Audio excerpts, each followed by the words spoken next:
నమస్కారం public vision వార్తలకు స్వాగతం. నా పేరు లక్ష్మి. వార్తల్లో ముందుగా హెడ్లైన్స్.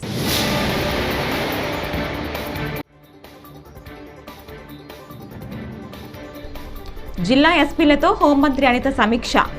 గంజాయి కట్టడికి అన్ని జిల్లాల్లో ప్రత్యేక డ్రైవ్లు.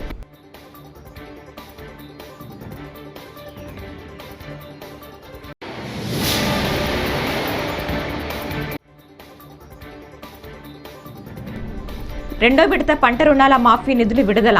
అసెంబ్లీ ప్రాంగణంలో నిధులు విడుదల చేసిన సీఎం రేవంత్ రెడ్డి.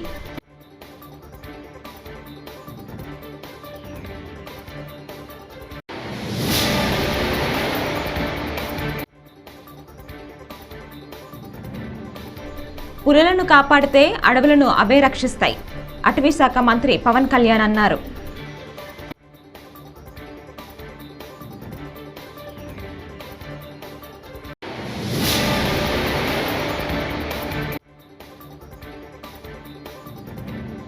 యూటర్న్ సీఎంగా చంద్రబాబు గిన్నిస్ బుక్ రికార్డు ఎక్కుతారని మాజీ మంత్రి అంబటి రాంబాబు ఎద్దేవా. ఇక డీటెయిల్స్ చూస్తే, రాష్ట్రంలో పోలీసుల సంక్షేమం, గంజాయి నివారణ, ఇతర అంశాలపై హోంమంత్రి అనిత జిల్లా ఎస్పీలతో విశాఖలో నేడు సమీక్ష నిర్వహించారు. ఈ సందర్భంగా ఆమె మాట్లాడుతూ తూచా గంజాయి నివారణపై మంత్రివర్గ ఉపసంఘం నియమించినట్లు వెల్లడించారు. ఏజెన్సీ ప్రాంతాల్లో గంజాయి సాగుపై సీసీ కెమెరాలతో నిఘా వేస్తామని చెప్పారు. గంజాయిని కట్టడి చేసేందుకు అన్ని జిల్లాల్లో ప్రత్యేక డ్రైవ్ నిర్వహిస్తామని అనిత పేర్కొన్నారు. డ్రగ్స్ సేవించినట్లు నిర్ధారించే పరికరాలు అందుబాటులో లేవని, గత 5 ఏళ్లలో పోలీసుల వ్యవస్థను నిర్వీర్యం చేశారని విమర్శించారు. పోలీస్ అంటే భయం కాదు, భద్రత అనే భరోసా రావాలని అన్నారు. పోలీసులకు వీక్లీ ఆఫ్ విషయం పరిశీలిస్తామని హోంమంత్రి అనిత చెప్పారు. పోలీసుల సరెండర్ లీవులకు నిధులు ఇస్తామని స్పష్టం చేశారు. ఏఎస్ఆర్ జిల్లా కూడా నేను ఏదో ఒక రోజు కంపల్సరీ విజిట్ చేస్తా. అక్కడ ఎక్కడైతే ఈ గాంజా ఎక్కువగా ప్లాంటేషన్స్ ఉంటాయో అటువంటి ఏరియాస్లో వెళ్ళి ఆ గిరిజన ఫ్యామిలీస్తో నేను ట్రైబల్ వెల్ఫేర్ మినిస్టర్ మేమందరం కలిసి వెళ్ళి ఒక గ్రూప్ ఆఫ్ పీపుల్ వెళ్ళి వాళ్ళకి అవేర్నెస్ క్రియేట్ చేయడానికి కూడా మేమందరం కూడా సిద్ధపడుతున్నామండి. అదేవిధంగా మనందరికీ కూడా మీ అందరికీ తెలుసు, ఈరోజు ఇవన్నీ క్రైమ్ అన్నది అరికట్టడం ఎంత అవసరమో, ఎస్పెషల్లీ మన విశాఖపట్నం సిపి గారిని కూడా ఒక ఎగ్జాంపుల్ కింద తీసుకోవాలి. మన డిపార్ట్మెంట్, వైజాగ్ డిపార్ట్మెంట్ కూడా ఎస్పెషల్లీ ఇక్కడికి వచ్చిన తర్వాత నుంచి కూడా పర్టికులర్గా ఎవరైతే కొన్ని స్పాట్స్ని ఐడెంటిఫై చేసుకొని, అంటే ఎక్కువగా గంజా ఎక్కువగా తీసుకుంటారు ఈ స్పాట్స్లో, ఈ టైంలో మనం వెళ్ళలేకపోతున్నాము ఆ ఏరియాస్లో కన్నా వాళ్ళు ఏదైనా ఐడెంటిఫికేషన్ ఉండి పబ్లిక్ చెప్తే కనుక అలాంటి వాటి మీద స్పెషల్ బీట్ ఏర్పాటు చేసుకొని ఆ బుషెస్ అన్నింటినీ క్లియర్ చేసి ఎక్కడా కూడా అలాంటి ప్లేసెస్ లేకుండా చేసుకునే బాధ్యత కూడా తీసుకుంటున్నారు. అట్ ద సేమ్ టైం నాకు ఎస్పీస్ ఇందాక డిఐసీ గారు కూడా చాలా సజెషన్స్ ఇచ్చారు. ఈ గాంజా ఎక్కడైతే పండిస్తున్నారో వాళ్ళకి ఆల్టర్నేటివ్ క్రాప్ హార్టికల్చర్లోని, అగ్రికల్చర్లోని ఇదే టైం కాబట్టి వాటికి సీడ్ వాళ్ళకి అవైలబిలిటీలో ఉండేటట్టుగా కూడా చేయటం, ఇవన్నీ కూడా ఒక మేజర్గా ఒక పక్క ప్రణాళికతో ముందుకెళ్ళడానికి గవర్నమెంట్ సిద్ధంగా ఉంది. ఎట్టి పరిస్థితుల్లోని కూడా గంజాయి అరికట్టాలి, గంజాయి ద్వారా వచ్చిన క్రైమ్ని కూడా అరికట్టాలని కృత నిశ్చయంతో గౌరవ చంద్రబాబు నాయుడు గారు, అదేవిధంగా పవన్ కళ్యాణ్ గారు దీని మీద స్పెషల్గా ఫోకస్ కూడా పెట్టున్నాం. కాబట్టి పర్టికులర్గా పులులను కాపాడితే అడవులను అవే రక్షిస్తాయని, తద్వారా పచ్చదనం పెరిగి పర్యావరణ సమతుల్యం చేకూరుతోంది అని ఉప ముఖ్యమంత్రి అటవీ శాఖ మంత్రి పవన్ కళ్యాణ్ అన్నారు. సోమవారం మంగళగిరిలోని అరణ్య భవన్లో అంతర్జాతీయ పులుల దినోత్సవాన్ని నిర్వహించారు. ఈ సందర్భంగా పోస్టర్ని విడుదల చేసిన పవన్ కళ్యాణ్ మాట్లాడుతూ అటవీ శాఖ మంత్రిగా వన్యప్రాణుల సంరక్షణకు పూర్తిగా కట్టుబడి ఉన్న, ప్రకృతిలో భాగమైన అడవులను వివిధ రూపాల్లో నాశనం చేస్తూ మనిషి జీవితాన్ని గడుపుతున్నాడు. దీనికి పులి స్టాప్ పడాలి, అడవుల విధ్వంసం ఆగాలి, అరణ్యాల్లో బతికే వన్యప్రాణుల రక్షణను ప్రతి ఒక్కరూ బాధ్యతగా తీసుకోవాలి. పులులను వేటాడినా, అక్రమంగా స్మగ్లింగ్ చేసినా కఠిన చర్యలు తీసుకుంటాం. మన్ కీ బాత్లో నల్లమలలో టైగర్ ట్రాక్స్గా చెంచుల గురించి ప్రధాని మోదీ ప్రస్తావించారు.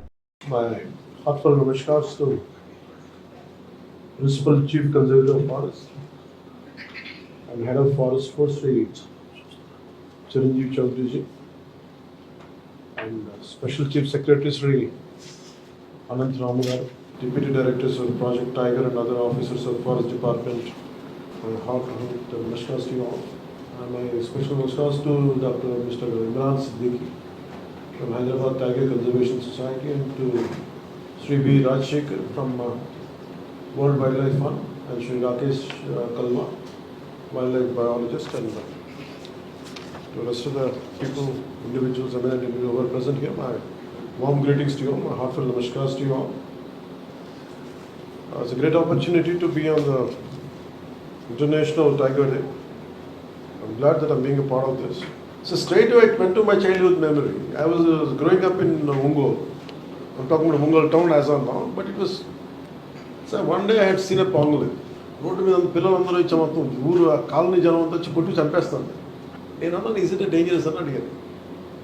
అది ఏదైనా చేస్తేమని చంపేశాను. సో ఎవరు ఏం చేస్తున్నాం అంటే ఒకసారి ఏమనిపిస్తుంది నాకు, we are the villains in the society అనిపిస్తుంది. ఒకసారి in the name of develop. ఎగువ ప్రాంతాల్లో కురుస్తున్న భారీ వర్షాలతో శ్రీశైలం జలాశయానికి వరద నీరు పోటెత్తుతోంది. సోమవారం 3 గేట్లను 10 మీటర్ల మేర ఎత్తి నీటిని దిగువకు విడుదల చేసిన అధికారులు తాజాగా మరో 2 గేట్లను ఎత్తారు.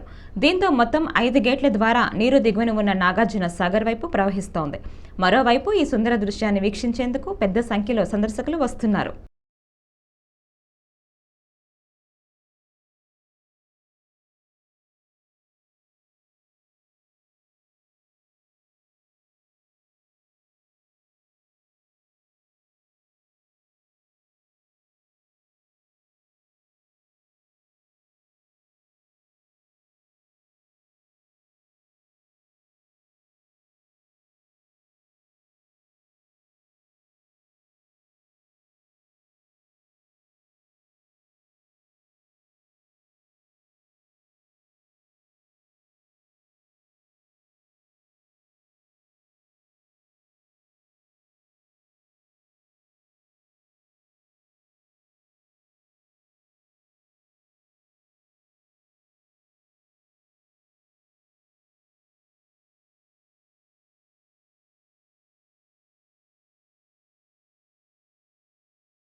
యూటర్న్ సీఎంగా చంద్రబాబు గిన్నెస్ బుక్ రికార్డు ఎక్కుతారని మాజీ మంత్రి వైఎస్ఆర్సీపీ సీనియర్ నేత అంబటి రాంబాబు ఎద్దేవా చేశారు. మంగళవారం తాడేపల్లిలోని వైఎస్ఆర్సీపీ ప్రధాన కార్యాలయంలో జరిగిన మీడియా సమావేశంలో అంబటి మాట్లాడారు. అధికారంలోకి వచ్చిన 2 నెలల్లోనే చంద్రబాబు అనేక విషయాల్లో యూటర్న్ తిరిగారన్నారు. చంద్రబాబు అబద్ధంలోనే పుట్టాడని, అబద్ధంలోనే రాజకీయాలు చేస్తున్నారని విమర్శించారు. కేంద్ర బడ్జెట్లో ఏపీకి 15,000 కోట్లు గ్రాంట్ వచ్చిందని చంద్రబాబు డాంబికాలు పలికారు. తీరా చూస్తే అవి అప్పులను తేలింది. 4,000 రూపాయల పెన్షన్ మొదటి నెల ఇచ్చారు, కానీ ఇక నుంచి అనర్హుల పేరుతో ఎగ్గొట్టబోతున్నారు. సూపర్ 6 తలుచుకుంటే భయమేస్తోందని అసెంబ్లీలో బాబు అన్నారు. 1, 2 కాదు, అనేకమైనటువంటి పచ్చి అసత్యాలను ఈ కొద్ది కాలంలోనే నారా చంద్రబాబు నాయుడు గారు చెప్పటం చూస్తే చాలామంది కొత్త వాళ్ళకి ఆశ్చర్యం వేస్తుంది. ఎందుకంటే మాలాంటి సీనియర్స్కి పెద్ద ఆశ్చర్యం కాదు. ఎందుకంటే ఆయన అబద్ధంలోనే పుడతాడు, అబద్ధంలోనే జీవిస్తాడు, అబద్ధంతోనే రాజ్యం ఏళ్తాడు అనేది ఒక సత్యం, నగ్న సత్యం. అది ఒక విధంగా చెప్పాలంటే అది గిన్నీస్ బుక్ రికార్డు కూడా ఎక్కదగినటువంటి అంశం అనేది నేను ఈ సందర్భంగా చెప్పదలుచుకున్నా. నిన్నటి వరకు అమరావతికి 15,000 కోట్ల రూపాయలు వచ్చిందని డాంబికాలు పలికారు. వారి పత్రికలు కూడా డాంబికాలు పలికాయి. మొన్న ఢిల్లీ వెళ్ళి మాకేమి ఇవ్వలేదనేటువంటి మాట మాట్లాడారు. 15,000 గ్రాంట్ అని చెప్పారు.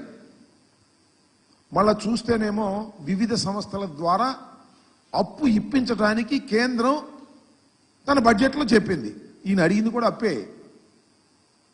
మాకు గ్రాంట్ ఇవ్వమని అడిగేటటువంటి ధైర్యం కానీ అలిగేటటువంటి సత్తా కానీ నారా చంద్రబాబు నాయుడు గారికి లేదనేది చాలా స్పష్టంగా అర్థమవుతుంది. అప్పు ఇప్పిస్తారట, ఈయన అప్పు తీసుకుంటాడట. ఆ అప్పు ద్వారా 15,000 కోట్ల రూపాయలు డిఫరెంట్ స్టేజెస్లో. బీజేపీ సీనియర్ నేత మాజీ MP GVL Narasimha Rao hot comments చేశారు. ఆంధ్రప్రదేశ్లో డబుల్ ఇంజిన్ సర్కార్ వల్ల రాష్ట్ర ప్రయోజనాలకు శుభపరిణామని, కేంద్రం ఏపీకి నిధులు ఇస్తే కాంగ్రెస్ ఎందుకు కళ్ళల్లో నిప్పులు పోసుకుంటుందని ప్రశ్నించారు. ఈ సందర్భంగా మంగళవారం ఆయన మీడియాతో మాట్లాడుతూ రాష్ట్ర విభజన సమయంలో ఆంధ్రప్రదేశ్ అవసరాలను కాంగ్రెస్ గుర్తించలేదని, రాష్ట్ర విభజన తర్వాత ఏపీ నష్టపోవడానికి రాజధాని లేకపోవటమే కారణమని అన్నారు. ఆయన ఒక రకంగా చెప్పాలంటే వ్యవసాయమే ఆంధ్రప్రదేశ్ని నిలబెట్టింది, కాపాడింది.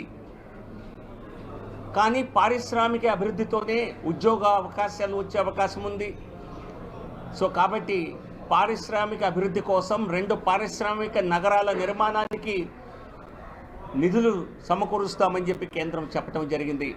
ఒకటి విశాఖపట్నం చెన్నై కారిడార్లో భాగంగా కొప్పర్తి, కడప సమీపంలోని కొప్పర్తి దగ్గర ఉన్నటువంటి పారిశ్రామిక వాడ నిర్మాణానికి, పారిశ్రామిక నగర నిర్మాణానికి, అలాగే వరవకల్ బెంగళూరు హైదరాబాద్ ఇండస్ట్రియల్ కారిడార్లో ఉన్నటువంటి వరవకల్లో కూడా పారిశ్రామిక నగర నిర్మాణానికి కేంద్ర ప్రభుత్వం పెద్ద ఎత్తున నిధులు ఇచ్చేటువంటి స్పష్టమైనటువంటి ఒక వాగ్దానాన్ని, ఒక సందేశాన్ని ఈ బడ్జెట్ ద్వారా ఇవ్వటం జరిగింది. అలాగే రాష్ట్రంలో మౌలిక సదుపాయాల ఉత్పత్తికి, మౌలిక సదుపాయాల అభివృద్ధికి గత 4 సంవత్సరాల్లో 11,000 కోట్ల రూపాయలు ఇవ్వటం జరిగింది. రానున్న సంవత్సరంలో దానికి కూడా క్యాపిటల్ ఇన్వెస్ట్మెంట్ కూడా మేము నిధులు ఇస్తాం, మౌలిక సదుపాయాల నిర్మాణానికి నిధులు ఇస్తామని చెప్పి కేంద్రం ప్రకటించడం. వెనుకబడిన జిల్లాలకు మనం గతంలో ఉన్నటువంటి సంయుక్త జిల్లాలు ఏవైతే ఉమ్మడి జిల్లాలు ఉన్నాయో, 3 ఉత్తరాంధ్ర జిల్లాలు, 4 రాయలసీమ జిల్లాలతో పాటుగా ప్రకాశం జిల్లాను కూడా జోడించి రైతు ప్రయోజనాలే కాంగ్రెస్ ప్రభుత్వానికి ముఖ్యమని, అందుకే రుణమాఫీ చేశామని తెలంగాణ ముఖ్యమంత్రి రేవంత్ రెడ్డి అన్నారు. కార్పొరేట్ సంస్థల అధిపతులు బ్యాంకులకు మోసం చేస్తున్నారన్న ఆయన గత 10 ఏళ్లలో కార్పొరేట్ కంపెనీలు 14 లక్షల కోట్లు ఎగవేశాయని చెప్పారు. కానీ సాగు కోసం బ్యాంకుల నుంచి తెచ్చిన అప్పులు తిరిగి కట్టలేక రైతులు నానా అవస్థలు పడుతున్నారని వ్యాఖ్యానించారు. 2వ విడత పంట రుణాల మాఫీ నిధుల విడుదల సందర్భంగా శాసనసభ ప్రాంగణంలో ఏర్పాటు చేసిన కార్యక్రమంలో రేవంత్ మాట్లాడారు. ఈరోజు ఈ కార్యక్రమం మాకందరికీ, తెలంగాణలో ఉన్న లక్షలాది మంది రైతుల ఇళ్లలో పండగ జరుగుతుంటే ఈ కార్యక్రమంలో భాగస్వాములు అవ్వడం మా జన్మ ధన్యమైంది అని చెప్పి మా సహచరులందరం మేమందరం భావిస్తున్నాం. ఈరోజు ఈ కార్యక్రమంలో పార్టీలకు అతీతంగా రైతుల యొక్క సంక్షేమాన్ని ఆకాంక్షించే శాసనసభ్యులు సిపిఐ నుంచి, భారతీయ జనతా పార్టీ నుంచి కూడా శాసనసభ్యులు ఇందులో పాల్గొని ఈ కార్యక్రమం పార్టీలకు అతీతంగా రాజకీయ ప్రయోజనం కాదు, రైతు ప్రయోజనమే ముఖ్యమని చెప్పి విజ్ఞత ప్రదర్శించి ఇందులో పాల్గొన్నందుకు వాళ్ళందరినీ కూడా మనస్ఫూర్తిగా నేను అభినందిస్తున్నా. ఈరోజు దేశంలో కార్పొరేట్ కంపెనీల యజమానులు వేలాది లక్షలాది కోట్ల రూపాయలు బ్యాంకుల ద్వారా అప్పులు పొంది వ్యాపారాలలో నష్టం వచ్చిందని చెప్పి లేదా తప్పుడు లెక్కలు చూపించి లక్షలాది కోట్ల రూపాయలు బ్యాంకులకు ఎగవేసి ఈ దేశాన్ని వదిలి పారిపోతున్నారు. వాళ్ళు బ్యాంకుల దగ్గర తీసుకుంటున్న అప్పులు ఒక రకంగా బ్యాంకులను మోసగించి రాయదుర్గం పట్టణంలో ప్రభుత్వ నిబంధనలకు విరుద్ధంగా వ్యవహరిస్తున్న నారాయణ పాఠశాలను సీజ్ చేయాలని ఎస్ఎఫ్ఐ జిల్లా అధ్యక్షుడు బంగి శివ డిమాండ్ చేశాడు. మంగళవారం షూ, బెల్ట్, టై దుస్తులను అమ్ముతుండటంతో విద్యార్థి సంఘం నాయకులు అడ్డుకున్నారు. ఉన్నతాధికారులు తక్షణమే స్పందించి కళాశాలపై చర్యలు తీసుకోవాలని ఎస్ఎఫ్ఐ జిల్లా అధ్యక్షుడు ఏఐఎస్ఎఫ్ జిల్లా సహాయ కార్యదర్శి శివ, అంజీ డిమాండ్ చేశారు. నారాయణ పాఠశాలను వెంటనే సీజ్ చేయాలి. నారాయణ పాఠశాలను వెంటనే సీజ్ చేయాలి.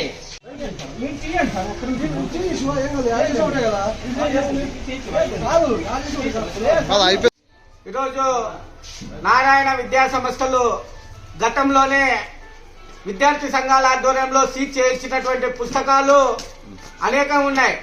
కానీ ఆ పుస్తకాలు కావచ్చు, ఇతర స్టేషనరీ కావచ్చు, మళ్ళీ యథేచ్ఛగా అమ్ముకోవడానికి ఈరోజు పక్కన కొత్తగా కట్టిస్తున్నటువంటి బిల్డింగ్ లో ఈరోజు టైలు, బెల్ట్లు, లాస్ట్కి పిల్లోలు వేసుకునేటువంటి, షూలో వేసుకునేటువంటి సాక్స్ కూడా అమ్ముకునేటువంటి పరిస్థితి, ఇంత దారుణమైనటువంటి పరిస్థితి నారాయణ విద్యా సంస్థలో ఉంది. ఈరోజు నారాయణ విద్యా సంస్థ అధినేత ఒక మంత్రిగా ఉన్నాడు. అతనికి ఇంకా మంత్రి పదవి ఎందుకని చెప్పి మేము భారత విద్యార్థి ఫెడరేషన్ ఎస్ఎఫ్ఐ గా అడుగుతున్నాం. ఈరోజు ప్రభుత్వం చిత్తశుద్ధి ఉందా? ప్రభుత్వ పాఠశాలను బలహీనం చేశామని చెప్పి ఈరోజు బలహీనంగా కార్పొరేట్ పాఠశాలకి యథేచ్ఛగా అమ్ముకోవడానికి స్వేచ్ఛని ఇస్తున్నటువంటి తరుణంలో మనం చూస్తా ఉన్నాం. ఇక్కడ ఉన్నటువంటి MUO 1 కానీ 2 కానీ అర్ధగంట సేపు అయింది వచ్చి ఫోన్ చేస్తే వాళ్ళు ఇంతవరకు కూడా స్పందించినటువంటి దాఖలాలే లేవు. తక్షణమే జిల్లా విద్యాశాఖ అధికారులు నారాయణ పాఠశాల పైన కఠినమైన చర్యలు తీసుకొని సీజ్ చేయాలని చెప్పి భారత విద్యార్థి ఫెడరేషన్ SFI అదేవిధంగా ASF గా మేము డిమాండ్ చేస్తున్నాం. ఏదైతే ఈ స్టేషనరీ మొత్తాన్ని ఈ రోజు కూడా MUO గారు వచ్చేంత వరకు కూడా మేము లేచే పరిస్థితి లేదు. తక్షణమే సీజ్ చేయాలని చెప్పి భారత విద్యార్థి ఫెడరేషన్ అదేవిధంగా ASF గా డిమాండ్ చేస్తున్నాం. రాయదుర్గం పట్టణంలో ఉన్నటువంటి నారాయణ విద్యా సంస్థ మానవ అక్రమ రవాణాకు అడ్డుకట్ట వేయాలని విముక్తి ఆర్గనైజేషన్ కార్యదర్శి పుష్పకుమారి ప్రభుత్వాన్ని కోరారు. మానవ అక్రమ రవాణా వ్యతిరేక దినోత్సవం సందర్భంగా విజయవాడలో ప్రెస్ క్లబ్లో మంగళవారం విలేకరుల సమావేశం ఏర్పాటు చేశారు. ఈ సందర్భంగా ఆమె మాట్లాడుతూ బాధిత మహిళ రెస్క్యూ అయిన తరువాత సచివాలయంలో అప్పచెప్పాలని, కానీ అలా జరగటం లేదన్నారు. మైనారిటీ తీరిన బాధిత మహిళలకు ప్రభుత్వం ఇచ్చే నష్టపరిహారం అందటం లేదని వాపోయారు. ఆడపిల్లలపై అగత్యాలు జరుగుతున్నాయి.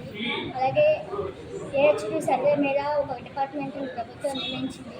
ఈ ఆడపిల్లల్ని అత్యాచారం ఓన్లీ ట్రాకింగ్ జరుగుతుంది కాబట్టి ఈ కేసులన్నింటినీ AHP సర్వే వాళ్ళకి అప్పచెప్పాలని చెప్పేసి కోరుకుంటున్నాము.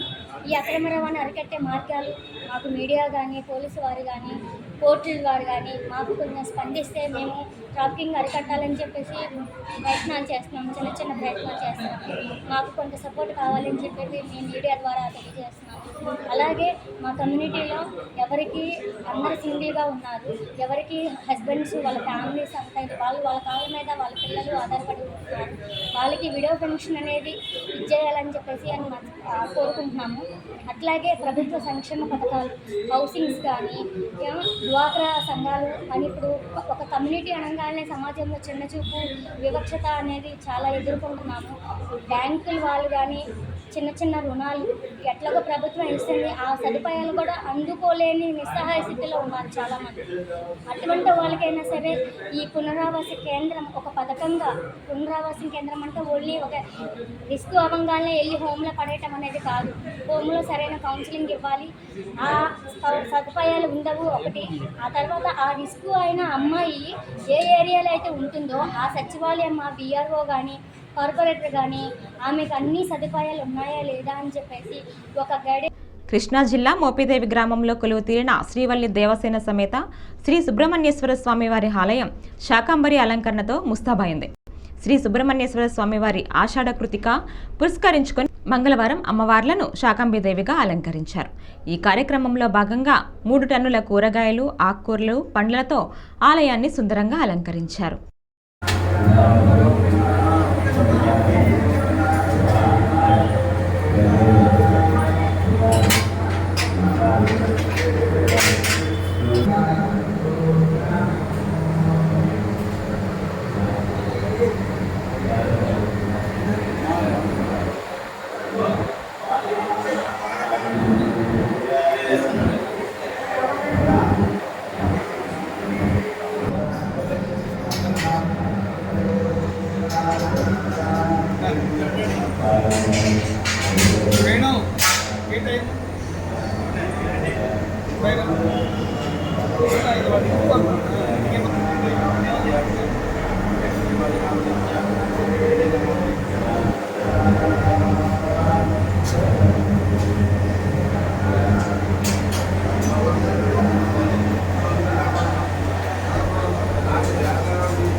మదనపల్లె సబ్ కలెక్టర్ ఫైళ్ల కేసులో నిందితులను అరెస్టు చేస్తామని Kurnool range DIG doctor Koya Praveen స్పష్టం చేశారు. సోమవారం రాత్రి మదనపల్లె డీఎస్పీ ఆఫీసులో డీఐజీ మాట్లాడుతూ అనుమానితులను విచారించడమే గాని అదుపులో ఎవరూ లేరని చెప్పారు. ఫైల దగ్ధం ఘటనపై ఎఫ్ఎస్ఎల్ రిపోర్ట్ వస్తూనే 15 రోజుల్లో నిందితులను గుర్తించి అరెస్టు చేస్తామని తేల్చి చెప్పారు. సిఐడి సహకారంతోనే విచారణ చేస్తామన్నారు. వీళ్ళ ఎలక్ట్రిసిటీ డిపార్ట్మెంట్ వారి సహకారం, ఫైర్ డిపార్ట్మెంట్ సహకారం, తర్వాత నాగ్పూర్ సంబంధించిన ఫైర్ రెస్క్యూ మేనేజ్మెంట్ సంబంధించి అన్ని టెక్నికల్గా అత్యంత సాంకేతికపరమైన పరిజ్ఞానం గల వారి యొక్క అందరి సహకారము దీనిలో తీసుకోవడం జరిగింది. దీనిలో ఇప్పటికి వచ్చి 52 మందిని విచారించాం. దీనికి సంబంధించి అనుమానితులుగా కొంతమందిని గుర్తించడం జరిగింది. ఇంకా పూర్తిగా ఏంటనేది ఇంకా మనం నిర్ధారణకు రావాల్సింది కాబట్టి వారి యొక్క పేర్లు మేము చెప్పలేము. అలాగే మొత్తం సీసీటీవీ ఫుటేజ్ అంతా ఎగ్జామిన్ చేసాం. తర్వాత అక్కడ ఆర్డీఓ ఆఫీస్ పరిసరాల్లో పెట్టిన కార్ డాష్ క్యామ్ యొక్క ఫుటేజ్ కూడా వెరిఫై చేయడం జరిగింది. అలాగే సెల్ టవర్ డంప్స్ తీసుకున్నాం. 2000 పైగా సిడిఆర్ తెప్పించి వాటిని మనం శోధించడం జరిగింది.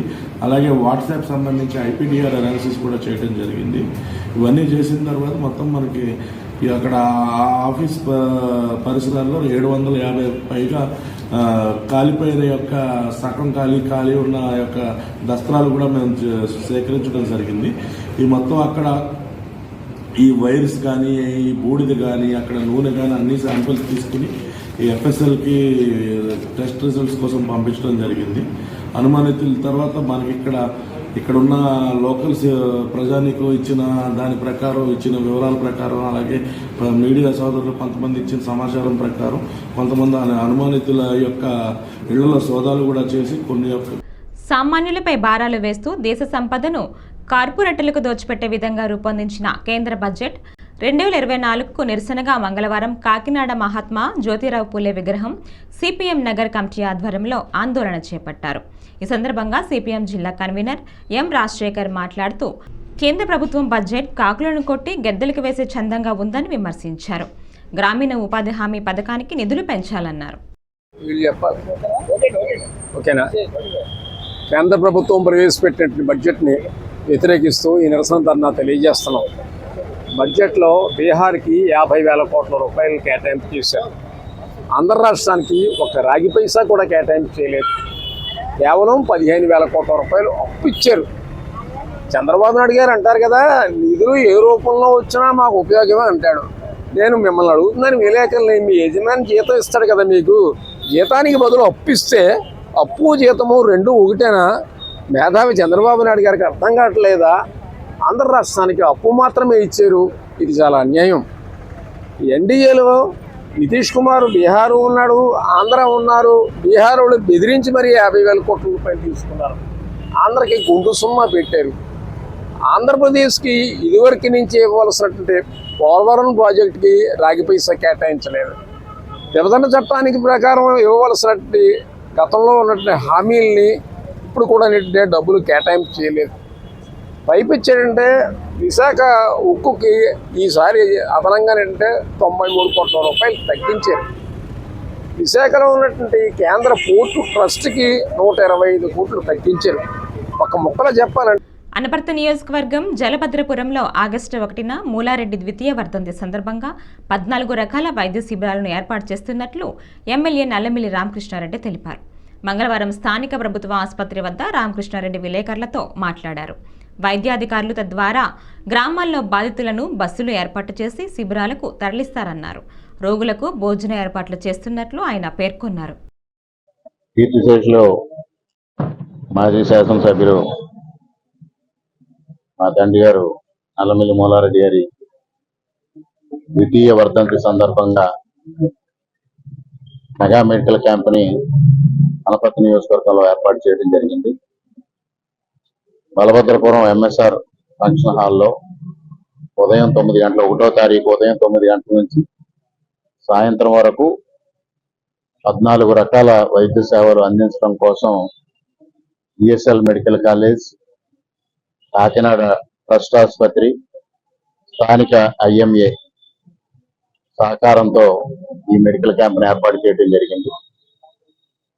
ముఖ్యంగా రోగులందరూ ఉచిత వైద్య సేవలు అందించడంతో పాటు ఉచితంగా మందుల పంపిణీ కార్యక్రమం మరి డ్రగ్ అసోసియేషన్ రాజమండ్రి వారి ఆధ్వర్యంలో చేయడం జరుగుతూ ఉంది. అదేవిధంగా రక్తదాన శిబిరం కూడా ఏర్పాటు చేయడం జరిగింది. Rotary club, Sanjeevini blood bank ఆధ్వర్యంలో రక్తదాన శిబిరం. రోగులందరికీ ఉచితంగా మందులు పంపిణీ చేయడంతో పాటు 4 మండలాల నుంచి ఉచిత బస్సు సౌకర్యం కూడా ఏర్పాటు చేయడం జరిగింది. అదేవిధంగా మధ్యాహ్నం రోగులందరికీ కూడా భోజనం ఏర్పాటు చేయడం జరిగింది. గత సంవత్సరం కూడా పలమూరు శ్రీదేవి ఫంక్షన్ హాల్లో ఇదే కార్యక్రమాన్ని చేయడం, ఆ రోజు దాదాపుగా 800 మంది పేషెంట్లు ఆ రోజు వైద్య సేవలు ఉపయోగించుకున్నారు. ఇంకా అంతకన్నా పెద్ద ఎత్తున వైద్య సేవలు అందించాలి. అదేవిధంగా జిఎస్ఎల్ మెడికల్ కాలేజ్ ఒక 4 రోజుల పాటు డెంటల్ క్యాంప్ కూడా ఇక్కడ నిర్వహించబోతా ఉన్నాం. ఇవన్నిటికీ ఈ వార్తలు ఇంతటితో సమాప్తం. నమస్కారం.